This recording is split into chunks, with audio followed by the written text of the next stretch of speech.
Tiempos políticos, la mesa de diálogo y análisis con las voces y personajes que interesa escuchar.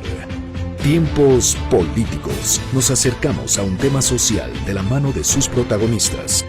Tiempos políticos, por mi canal, Intégrate. Ya estamos de regreso en Tiempos políticos. En este sábado 15 de junio del año 2019, pues prácticamente a mitad del año. Son las 12:18 de este día. Recuerde las líneas telefónicas a su disposición: 61 68 40 01800 400 5006, y saludamos también a Proyecto Intégrate a Paseo el Alto, que nos hacen favor de acompañarnos, que nos dicen, hombre, no es que yo quiera presumir de que soy famoso, pero ya nos dicen que nos ven, y nos da gusto que nos vean allá en Paseo el Alto a través de Canal 8, en Paseo el Alto, por supuesto. Canal 13 ya, sí, tienen razón, Canal 13. Saludamos a nuestro invitado, le damos la bienvenida a Ricardo Contreras Soto, antropólogo social de la Universidad de Guanajuato. Jubilado de la Universidad de Guanajuato. Jubilar y estoy trabajando ahorita, platicaré sobre el tema. ¿Cuántas veces aquí ya? ¿2 veces? ¿3 veces? Sí, con esta sería mi segunda vez. La segunda vez. Estamos aquí platicando y les traemos en exclusiva cosas bien interesantes. Doctor Ricardo Contreras Soto, precisamente hoy nos viene a platicar temas que yo creo que nunca pasan de moda y en estos últimos meses se han hecho muy... Pues creo que muy, no podría decir yo de moda, pero sí se han hecho muy comunes en la plática de todos los mexicanos, y uno de ellos es la migración. Sí, la migración, pero voy a platicarles yo de la desigualdad cultural, la educación y la pobreza. De acuerdo. Sí tiene que ver con la migración, pero tiene que ver principalmente con un fenómeno que tiene que ver con la pobreza, que está fuertemente, tanto en el... Sí, adelante. Que está fuertemente pues aquí en el estado de Guanajuato y en México en general.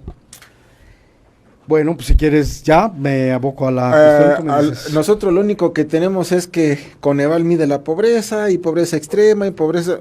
Ustedes tienen datos muy propios, ¿no? Sí. Usted ha estudiado esto por muchos años. Sí, tengo rato trabajando la migración, trabajando la pobreza, trabajando las MIPYMES.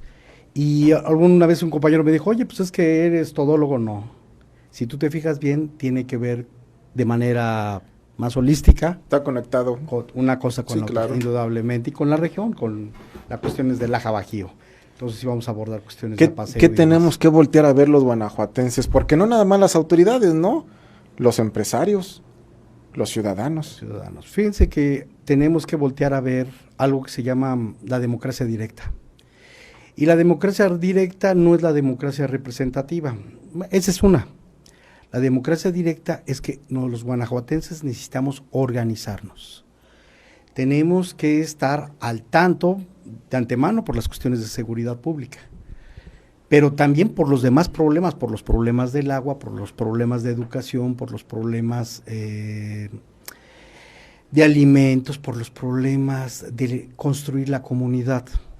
Entonces los guanajuatenses tienen que voltear a vernos y sí pensar ya, sí en el gobierno, pero principalmente ya con los de al lado, con los vecinos, con los compañeros de trabajo, con la gente.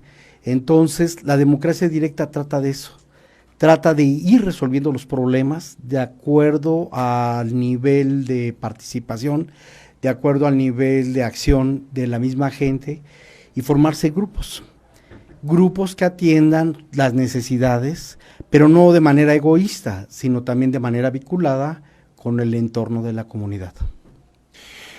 Las políticas de las autoridades a través de los años han sido equivocadas para combatir la pobreza. Bastante, porque se ha prestado a corrupción, a clientelismo y a desvíos. Entonces México debe tener más interacción, México debe de actuar más de manera directa. Entonces la democracia directa es una forma de participación social que ya la tenemos entera, ¿no? Que ya la han puesto en acción las comunidades, la gente. Entonces yo creo que no es un activismo, no es una afiliación política, es partir de que hay una serie de problemas en nuestro entorno y cómo le vamos a entrar, qué es lo que vamos a hacer cada uno de los ciudadanos, cómo voy a comprometer con la gente. Nosotros tenemos una política, una cultura política muy, muy triste. Le llaman Bauman le llama que es una política de, ¿cómo se llama? Donde hablan los padres, de estribo de, ¿cómo se llama? Donde leen las letras. ¿No? No, Donde recargan los de atrio. Muchas gracias. gracias, es de atrio. Es una democracia de atrio, entonces alguien llega y nos dice qué debemos hacer y todos decimos sí, y si está consensuado lo hacemos, si no está, pues lo sigue, y si promete y si hay recursos y demás, pues se supone que para eso sirve la política gubernamental. Sin embargo, cada vez son más necesidades y la cuestión de corrupción es la que ha mermado mucho las cuestiones sociales. Y propiamente el neoliberalismo es la que le ha pegado muy fuertemente a las cuestiones sociales en México. Y están los huecos y los vacíos y los hoyos se hacen más grandes y quien ganó pues fue el de la administración pasada y de los partidos pasados. Entonces, yo pienso que es importante ya una manera más directa de participar la ciudadanía. Y no se trata de buscar filantropía y que me den dinero, no, se trata de actuar. Entonces, la democracia directa, la democracia en general, la educación democrática en México, en nuestras culturas, y ese es el tema, en nuestras culturas. Y la democracia directa es fundamental. Entonces es escucharnos, proponer, actuar fundamentalmente, no es esperarte, es actuar, limpiar, pintar, cuidar, plantar un árbol y más, porque a veces se queda nada más en eso, ¿no? Que barremos la cuadra y eso, no va más allá la democracia directa. Entonces, pero no es solamente de nosotros, no es nada más enrejarse para la seguridad y a los demás que lo roben, a nosotros no, es otra cosa. Entonces, es a la vez que nos actuamos de manera inmediata en nuestra colonia, en nuestros barrios, estamos pensando también en la manera de actuar en nuestra comunidad, en Celaya, en Guanajuato y claro, en México. Entonces, eso es importante, no es hacer grupos y fragmentar y hacer feudos y fragmentar todo lo que hay, aislar, balcanizar, ¿no? Decían, todo lo que hay en la sociedad, sino al contrario, es cómo vamos articulando intenciones, grupos, intereses comunes. Se oye bonito, ¿no? Pero, y sí se requiere de una educación. Y esa es la parte de la educación democrática, ¿no? Necesitamos desde chicos, claro, no esperarnos hasta que sean chicos, no, ni hacer una vuelta al pasado, no. Se tiene que trabajar en saber escuchar, saber argumentar, saber opinar, reconocer cuando hay un conflicto argumentativo y que tú dices, bueno, tú propones esto y tú propones esto y no tenemos más elementos como para poder ponderar cuál de las dos posturas es buena, entonces lo dejamos, pero sí señalamos puntualmente la postura de A y la postura de B, las posturas de que se están en conflicto, y vamos viendo y vamos resolviendo. Y esto implica también otra manera de ser, porque no es una religión nueva, o sea, es un cambio cultural. Y de eso trata, ¿no? Ahorita les platico más de los cambios culturales. Entonces, lo importante es empezar a trabajar en esto. Queremos que cambie México, tenemos infinidad de problemas. Hemos perdido, bueno, se han venido recuperando las cuestiones estratégicas que son la luz, el petróleo, y claro, los sectores productivos, se queda corto este gobierno para decir los sectores productivos importantes, las micro y las pequeñas y las medianas empresas, y ya. Entonces tenemos que empezar a redimensionar. Tenemos problemas con Estados Unidos, hay un problema muy fuerte ahorita con lo que era el Telecán, y y con los impuestos que quiere poner Trump. Sin embargo, yo creo que ya es hora de voltear a otros lados, ver cuáles son los sectores productivos importantes, empezar a articular fuerzas. Yo creo que es importante empezar a articular fuerzas y claro, con una orientación más social, no solamente del grupo de Toby, del grupo neoliberal, que han salido muy beneficiados y se han beneficiado por mucho tiempo, en más de 35 años. Yo creo que es importante voltear a la sociedad y empezar a replantear el tipo de nación que queremos. En el caso ahorita que estamos hablando de los gobiernos, este nuevo gobierno federal aplica otras políticas de incrementar los apoyos sociales, programas sociales. ¿Es buen camino ese? Yo creo que sí, o sea, el haber recuperado los sectores productivos importantes que ya lo daban por perdido, yo creo que es importante, es fundamental. O sea, el hecho de que se haya recuperado el petróleo y la Comisión Federal de Electricidad, las fuentes energéticas, sí. Que es necesario hacer la conversión también, o sea, de empezar a pasar de energía de petróleos a energía eólica y otro tipo, es fundamental. Ahí faltan, no nos han dicho cuál es la estrategia, es importante generar la estrategia. De qué es importante, y aquí es otro de los problemas de la pobreza, el salario. Recuperar los salarios, porque los salarios se han menguado, la gente vive con un salario mínimo, que ya les comentaba la otra vez, les alcancé a comentar, lo que se llama que no alcanza a reproducir la clase social, el salario mínimo. ¿Qué es esto? Un papá recibe un salario, con ese salario le va a dar alimento y educación a sus hijos. A la sociedad le conviene porque ese papá va a formar a sus futuros hijos y los va a hacer técnicos y los va a hacer mano de obra calificada. Pero el salario no les va a alcanzar, el salario no alcanza.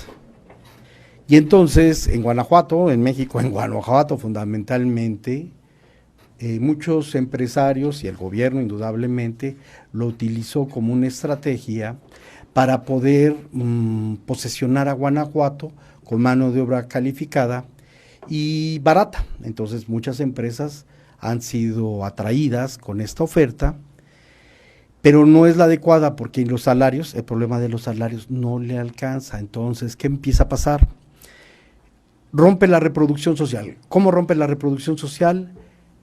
Al papá no le alcanza para que sus hijos sigan estudiando. Al papá no le alcanza para mantener su alimentación. Al papá que trabaja no le alcanza porque tiene que hacer otros gastos. Y entonces aquí hay un problema de deserción, de hacer trunca la educación y otros problemas mucho más amplios. Por ejemplo, en un momento dado, ya se ha comentado, que fue más atractivo hacer trabajos no limpios, o sea, trabajos del crimen organizado que son más atractivos económicamente. Entonces, si nosotros queremos recuperar a la nación, sí es importante las cuestiones estratégicas productivas, pero también es dignificar el trabajo. Y dignificar el trabajo tiene que ver con los salarios justos, con que alcance el salario para la reproducción. Hay un estudio de Coneval que él nos dice que estamos por debajo del salario mínimo de 300 pesos para garantizar lo mínimo, la canasta básica.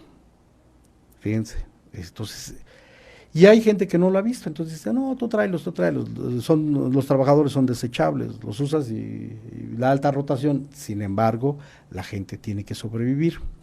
Y esos son los trabajadores los que alcanzan algún lugar en el mercado laboral, pero los que no alcanzan en el mercado laboral, ¿qué es lo que están haciendo? Bueno, pues están en el comercio informal muchos de ellos, y otros están haciendo otro tipo de actividades no ilícitas. Entonces, estas son las cosas que tienen que ver y articular con la pobreza y que tienen que ver con la cultura, que casi no se toca el tema. Generalmente los problemas solamente los vemos desde el punto de vista económicos, pero no vemos los problemas desde el punto de vista cultural y social, y de eso quiero hablar. Adelante, además de que debe de tener varias vertientes, no todo es dinero, como usted lo menciona. Sí. Salud. Fíjense que hay muchas cosas, pero a ver, vámonos por partes. Tenemos un rezago educativo a nivel federal en México del 33.3%. ¿Qué es el rezago educativo? Pues es el atraso de las personas que tienen 15 años o más alcanzadas y que no tienen los estudios de secundaria o los estudios básicos. Entonces no van a entrar a trabajar. ¿Qué quiere decir? 1 de cada 3 mexicanos no puede entrar a trabajar porque no tiene los estudios básicos. Se le está pidiendo la prepa, no se le está pidiendo la secundaria, ¿no? Entonces no va a entrar. ¿Cómo andamos en Guanajuato? En Guanajuato está peor. Estamos en el 37.9%. ¿Qué significa? Que casi 4 personas de 10, 4 personas no alcanzan a entrar a trabajar. No tienen los estudios hasta preparatoria. No tienen los estudios hasta preparatoria y ya.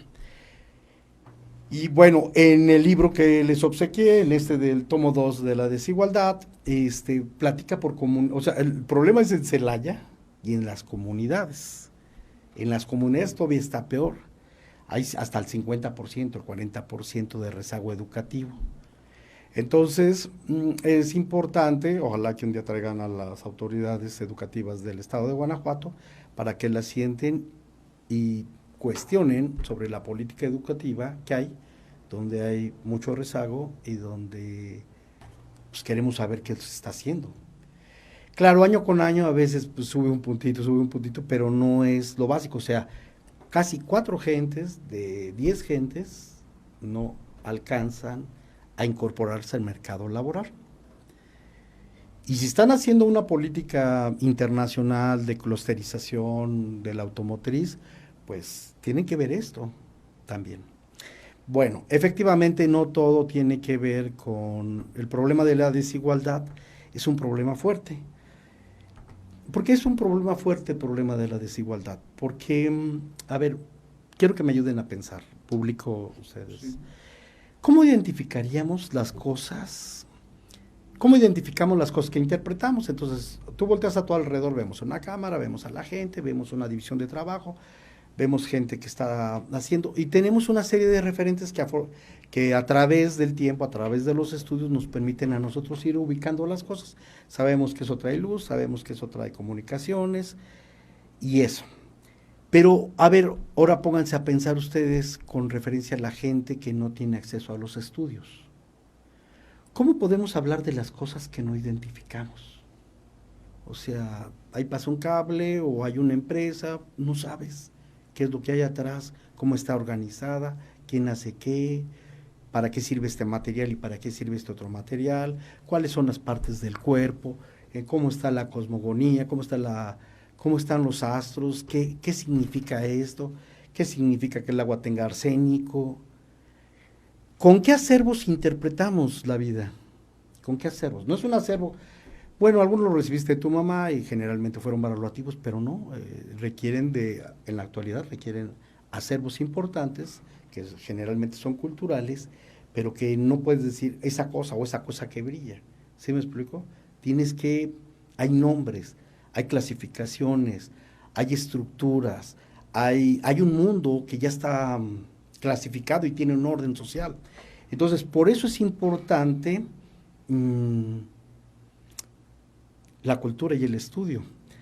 ¿Con qué lenguaje podemos denominar las cosas? Imagínate que cada cosa nosotros le pusiéramos un nombre y que tú dijeras, para mí es esto. No, esto es agua y el agua es H2O. Esto es esto. Y cada cosa tiene un nombre.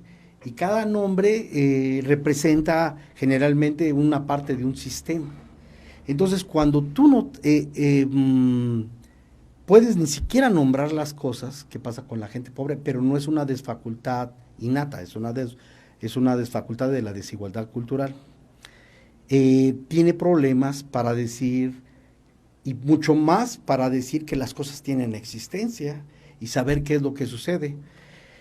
Y a tal grado que ha llegado las cosas, pues que vienen los extranjeros, ellos organizan el mundo social, ellos organizan el mundo representativo, las representaciones del mundo, y nosotros pues, trabajamos en ese mundo con un conocimiento muy básico, muy elemental, muy fragmentado muchas veces, y que nos limita. Entonces, el problema de identificar las cosas de conocer las cosas tiene que ver con estas cuestiones culturales que nos permiten ver. Entonces, eso es. Y en tanto las cosas del universo como los esquemas mentales, como la estructura social. Entonces, las cuestiones macro, grandes, el universo, el transporte, el clúster automotriz, la sociedad 3.0 y ese tipo de cosas. 4.0. Y los esquemas mentales, ¿con qué esquema mental estamos viendo las cosas? De verdad que a veces los esquemas mentales están muy empobrecidos. No te ayudan. No nos hemos definido, yo creo, ni como nación, ¿verdad? O intentamos hacerlo. Sí, yo creo que lo intentamos y tenemos una visión interesante, pero no profunda, y no es necesario que sepamos, bueno, es importante la historia, indudablemente, pero el que pensemos qué es lo que queremos, qué es lo que aspiramos, quiénes somos, ya lo habíamos platicado, no conocemos ni a los grupos indígenas que son de nuestro país, ¿no? Los 56 grupos indígenas no los conocemos, o sea, conocemos 5, 10 y ya, o sea, para que veas de la complejidad en el que estamos, pero claro, y otras cosas más, no sabemos que hay 56 sistemas productivos, no sabemos que hay muchas otras cosas que son importantes identificarlas, y además la importancia del lenguaje, y con esto no quiero decir con las chispitas del lenguaje, no me quiero ir a ese formalismo del manejo, claro, es importante el manejo bien del lenguaje, sino la desigualdad que hay sobre el manejo del lenguaje, sobre el manejo de los conceptos, sobre el manejo de los conocimientos. Eso es desigualdad cultural. Y ese es el problema de la educación, y ese es el problema de la escuela, y ese es el problema de que muchos de los chicos, 4 gentes en Guanajuato, de 10, no tienen acceso. No es solamente que tienen acceso al mercado laboral, sino no tienen acceso a poder comprender la complejidad de la sociedad donde ellos se ubican. Y sin embargo, pues la gente rica pues tiene otros esquemas, tiene otro esquema mucho más amplio, ¿no? Tiene los modos de producción, los medios, las relaciones sociales, cómo se agrupan como grupos, saben identificar las formas de propiedad, hay una división social de trabajo, hay una división técnica de trabajo. La división social es que estos se dedican a la producción, estos se dedican a la distribución, estos se dedican a generar los consumos. Está el sector primario, están los sectores secundarios, están los sectores terciarios, están los sectores más importantes estratégicos de la alta tecnología, el mercado laboral está a un nivel donde nada más pues sabe utilizar las herramientas, sabe soldar muy bien, sabe con qué se puede soldar, con halógena, con de eléctrico, dependiendo del material, saben algunas cuestiones, los que están preparados.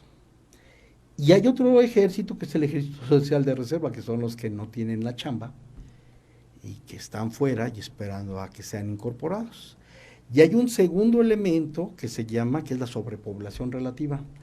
La sobrepoblación relativa son aquellas personas que nunca van a poder tener acceso a los mercados laborales y no tienen una formación. Son los niños que están pidiendo, los niños de Chiapas, yo ya los veo a cada rato, me enternecen y me da mucha tristeza. Esos cuates, lamentablemente, por el sistema educativo, por el sistema social, no van a poder entrar a trabajar.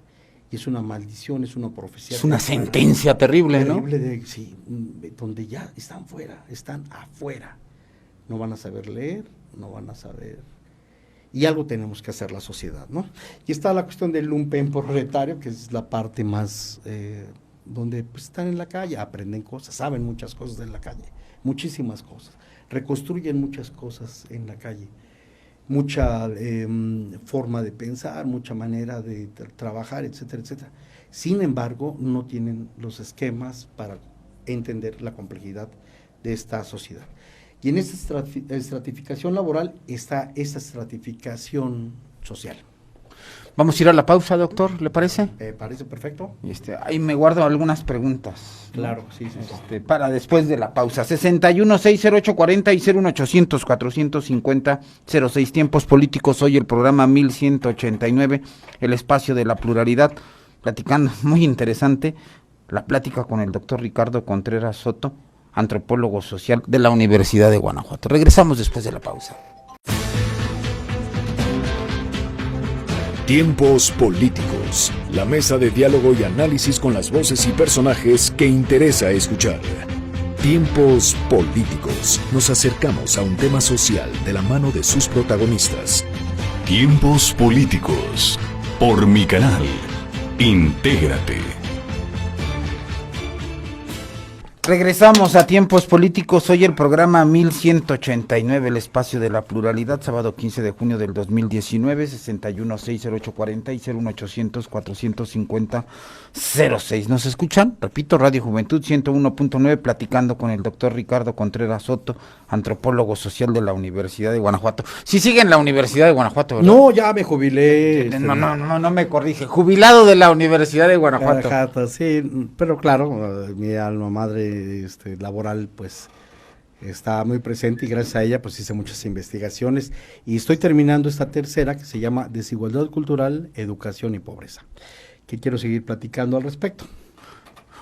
Hay que entender cultura no como la alta cultura que entendemos la mayoría, Sí, ¿verdad? Hay que entender. Se piensa que la cultura es algo accesorio, que la utilizas y que es el glamour y que Lo fifí, diría el presidente. No, lo fifí. No, la cultura son el sistema de representaciones en los cuales nosotros participamos. Son los esquemas mentales. Todos estamos dentro. Todos estamos dentro. Además lo tenemos muy incorporado, aunque tú digas, no, yo soy. No es cierto, tú no eres. O sea, el esquema mental que traemos es algo que se ha venido configurando socialmente. Por eso es importante. Y por eso es importante la democracia directa, porque si tú no ejerces potencialidades, no desarrollas ese criterio. Sí me acuerdo hace poquito que grabaron a un señor rico que decía que la gente pobre no había desarrollado su mentalidad porque se queda en lo pequeño, en el fútbol, en cosas pequeñas, en el desgaste de las series de discusiones, pero ve la plana roja, pero no ve lo amplio. La gente rica sí tiene esa información, tiene esa formación privilegiada, y precisamente para reconstruir nuestra nación es importante tener otro tipo de prácticas. A veces en las escuelas vienen y le dices, tú no sabes, tú eres un tontito, vas a estar ahí, eres un mediocre, vas a vivir de esa manera. Tú no te muevas, y si te mueves, pues te va a ir mal y vas a ser un delincuente. Y eso es lo que a veces se educa en la reproducción social, de que los pobres sigan siendo pobres y la gente rica siga siendo rica. Pero esto tiene que ver más a un esquema mucho más amplio que se llama sistema mundial. Y el sistema mundial a nivel educativo es cuando, por ejemplo, pues hay gente que produce bienes de capital. ¿Y quiénes son los que producen los bienes de capital? Pues el primer mundo, lo que llamamos el primer mundo. Los países, Estados Unidos, Inglaterra, Japón, China ahora, Rusia, Francia, Holanda, son los que hacen este tipo. ¿Y qué hacen los países periféricos? Les llamaban tercermundista, mal dicho, periféricos. Pues venden su fuerza de trabajo y su mano de obra barata, entonces Ahí estamos nosotros insertos. Hay políticas sociales que se han apuntado para allá, y voy a hablar de Cárdenas y el Politécnico Nacional, por ejemplo, o de Cárdenas y el Instituto Nacional de Historia y Antropología, el INA, y la Escuela Nacional de Antropología e Historia, que dijo, ¿sabes qué? Aquí hay que trabajarle. Necesitamos ir construyendo conocimiento que tenga que ver con nuestras raíces, con nuestras formas de ser, con nuestras civilizaciones y todo lo demás, mientras que el Poli está buscando, bueno, en aquel entonces la sustitución de importaciones, ver qué tecnologías apropiamos, en qué eslabón de la cadena productiva nos ponemos, etcétera, etcétera. Pero eso es estrategia. No es nada más presentar la prueba PISA, que es una prueba internacional, y que ya saliste muy bajo en inglés o que ya saliste muy bien en matemáticas. Eso no dice nada, porque no está articulado, porque no está orientado hacia dónde vamos. Y es importante que la política educativa sí orientemos a la sociedad que necesitamos y queremos. Yo le quiero preguntar, hablando de la sociedad que queremos, ¿se resuelve con programas sociales? ¿Con billetazo? No, bueno, sí es una parte, indudablemente, es una parte, pero la otra parte es la sociedad. La sociedad, o sea, tú puedes tirar el billete y también aquí voy a Hemos metido millones y millones por décadas. Claro que, pero luego pasa que los programas sociales, había un porcentaje muy grande que se lo llevan los organismos intermedios y el gobierno, bueno, Sí. los funcionarios, no el gobierno, los funcionarios, y entonces lo que bajaba era bien poquito, ¿no? Entonces hacían esto y proyectaban millones de pesos y lo que llega, el impacto social, el impacto económico y el impacto social es muy bajo. Entonces, bueno, sí, efectivamente se necesita depurar toda esa parte de la corrupción, quitar todos los guachicoleros del presupuesto público, diría nuestro presidente, quitar fuera y directamente la gente. Sin embargo, hay áreas muy descuidadas, como es la cuestión de salud, como es la cuestión de las guarderías. Era una estrategia interesante, como la de los espacios públicos. Y yo creo, a diferencia del gobierno actual, que sí es importante organizarnos y hacer organismos, no vividores. Ahora muchas ONGs son vividores, Sí. son vividoras, pero hay otras que no, que han venido trabajando históricamente bien. No se trata, bueno, claro, sí hay que purgar, pero lo que se trata es de dar línea muy claro. Finalmente necesitamos sociedades organizadas y esto no lo puede hacer solo el gobierno y tenemos que actuar la sociedad. Si queremos reproducir y transformar, más bien dicho, transformar las condiciones sociales de nuestra cultura, de nuestra sociedad, de nuestros sistemas económicos, de nuestros sistemas políticos, acabar con el neoliberalismo, sí tenemos que organizarnos, como pares, como simpatizantes, como gente que está construyendo cosas, y a la par también buscar maneras de actuar directamente. ¿Cómo podemos llegar a ese punto? No nos sabemos organizar. Estiramos la mano, creemos que alguien va a llegar y va a transformar el país y nosotros vamos a aplaudir. Bueno, yo creo que... Y los que no, pues vamos a criticar. Lo que estás diciendo, o sea, a ver, es importante estos espacios públicos donde se visualice y se vea esas contradicciones, que la gente entre en reflexión y actuar. Es importante actuar. Fíjense cómo cambia la cosa de actuar. Hay algo que se llama espirales ascendentes. Hay cosas que, por ejemplo, no sabes nadar. Vamos a imaginar, es un ejemplo, burdo y bobo quizá. No sabes nadar. Entonces llegas y te familiarizas ahí en la alberquita con el agua, te rompes con las fobias, poco a poquito sabes manejar tu cuerpo en ese espacio, en el espacio del agua. Desplazas, haces bucitos, nadas en estilos, y luego poco a poquito pues ya empieza a definir, hay una mecánica de movimientos, y hay la parte recreativa donde empieza a disfrutar que te desplazas, que llegas con tu papá, que abrazas, etcétera, etcétera. Bueno, pero fue la práctica. El hablar, el utilizar la palabra es una práctica, no es algo mental, así que diga, yo me concentro y ya transformé mi realidad. No, es una práctica. Y la práctica, hay un caso, un libro muy bonito que se llama Si me permiten hablar, que es de Domitila Hernández, que era de una indígena peruana que no hablaba nunca, y entonces un día le pasan el micrófono y dice, les va a hablar la esposa de un minero que está en huelga. Y entonces la señora agarra la palabra y empieza a platicar. Y claro, te inhibe estar en el micrófono, no sabes, hay un bloqueo. ¿Qué vas a decir tú? ¿Qué vas a decir tú, India, que tú no sabes sobre la gente, sobre las cosas? Y empieza, pero se da tiempo, se da paciencia y empieza a hablar desde su perspectiva. Wow. Y después se hace oradora y después se hace líder. Entonces, se hace líder por la práctica. No hay, o sea, todo es práctica. Los ricos mandan a los niños a las escuelitas para que se vuelvan líderes. Nosotros debemos de mandar, son prácticas, donde se deben poner en situación. Y poner en situación es romper un poquito el esquema, es salirnos de ese esquema de confort, es salirnos de ese esquema del lugar común y ponernos en situación. Mira, por ejemplo, de los scouts hay cosas bien padres.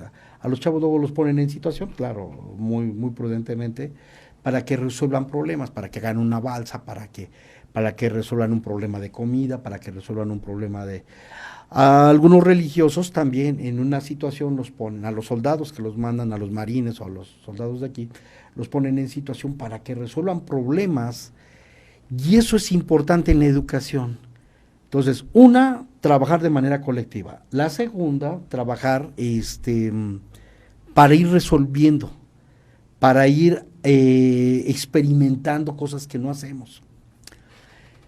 Las escuelas son importantes, pero déjenme decirle, también las escuelas las aborrecen la gente. Tenemos datos de esta investigación donde es violencia, es muy violenta la escuela, no tanto el bullying que hay, que sí es bastante violento, pero los maestros, el hecho de que digan, a ver niño, de seguro no sabes qué es esto, y pues no, en tu casa no lo han leído, y tú dices, no, sí, pues ya sabíamos, eras un burrito, y él eres un burrito, y todo llega un momento en que tú dices, bueno, ¿yo qué fregado estoy haciendo aquí?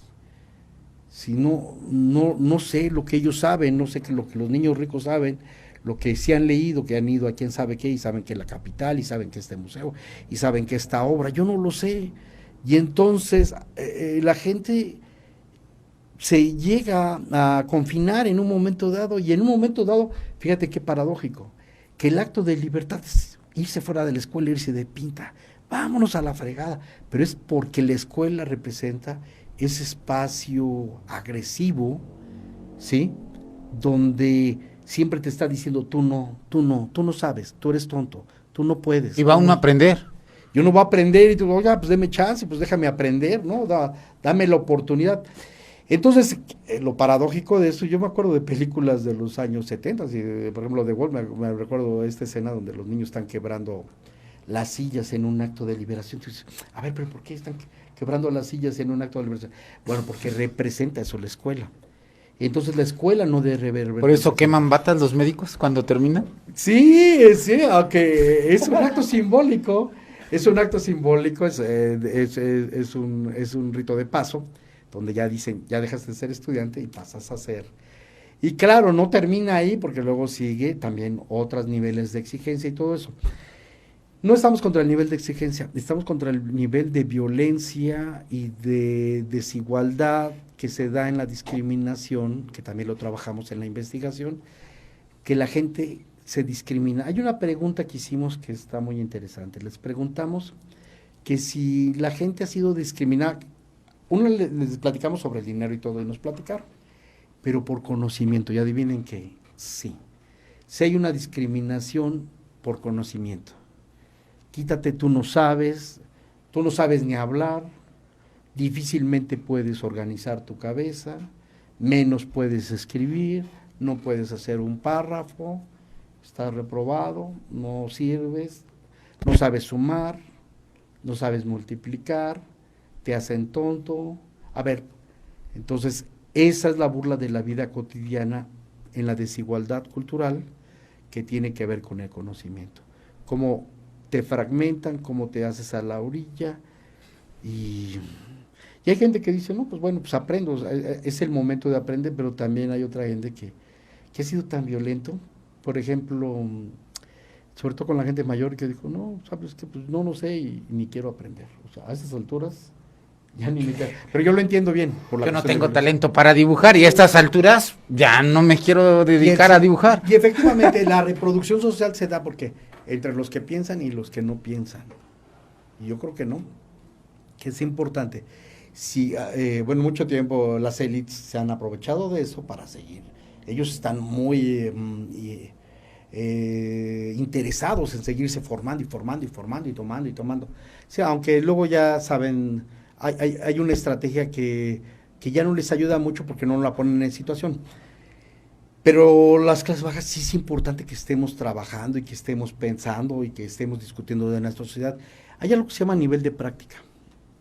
El nivel de práctica en una sociedad es como el nivel de práctica de un juego. Si tú tienes una estrella para encestar en el equipo de básquetbol, metafóricamente, pues que bueno, tienes uno. Pero si los demás son unas piedras, pues no te sirve. Entonces es importante que todo el equipo tenga un nivel de juego. Es importante que toda la sociedad tenga un nivel de práctica. Y el nivel de práctica es que consulten, que escuchen programas como este, que se documenten, que analicen, que exijamos, que sea visible, que haya datos y cosas de ese tipo, y no nada más que haya bonitos discursos, que estén ahí dando las cosas, sino que también estén trabajando. Entonces, ese es el nivel de práctica. Entonces, sí es importante. Ahorita las televisiones no existían, los canales de televisión local no existían hace 30 años aquí. Ya empieza a haber. Pero entonces el nivel de exigencia y el nivel de práctica deben estar a la par. Entonces, hacer una buena televisión, hacer una buena radio, hacer espacios donde reflexionemos y les digas al político, yo le abro el espacio, tanto de este signo y de esto, porque necesitamos espacios plurales, no necesitamos espacios que estén diciendo unívocos de una sola manera y de un solo signo, ¿no? Queremos que la sociedad reflexione en sus distintos ángulos. Así es, díganme. Doctor, me ganó el tiempo. Dice don Salvador, desempleo de los egresados de las universidades, las becas que no siempre se otorgan a quienes lo necesitan y los niños que se quedan huérfanos por el crimen organizado. Sí, ahora déjame decirte, efectivamente, antes hubo generaciones donde hablamos así de la educación porque va a cambiar la sociedad y todo eso, porque nos tocó a nosotros en parte, ¿no? Nuestros padres eran trabajadores, nos tocó a nosotros subir un poquito más el nivel de estudios y tú dices, qué padre.